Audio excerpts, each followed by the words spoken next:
We found that 60,000 students didn't have computers or connectivity to take classes. And the government wasn't going to provide it. So philanthropically, we bought 60,000 computers and give it to the kids. And wow. But we can't do that. So our society is, when you look at this, you see drug problems.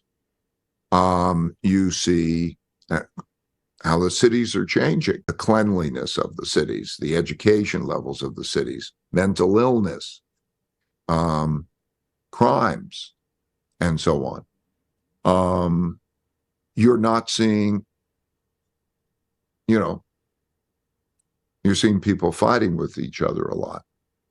Not all the time. There are wonderful places in the United States, education, some of the best universities, their pockets, some of the their neighborhoods, but there is this encroaching. So you see infrastructure breaking down, school shootings, okay, so you decide, how are we doing? I think we're doing pretty badly. I don't know.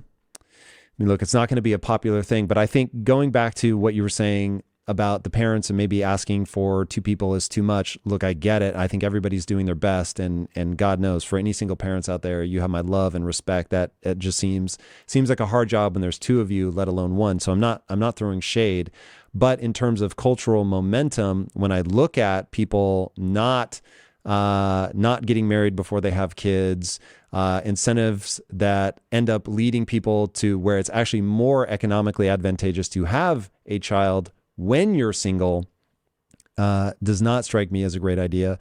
And trying to reverse that trend, I think, is going to be really important. Really putting a ton of time and energy into making sure that we are looking at ourselves on a global stage from an educational standpoint, and understanding that we're competing against, just to really make it stark, we're competing against China. Now, I have employees that grew up in China. I actually have some contractors that are in China currently.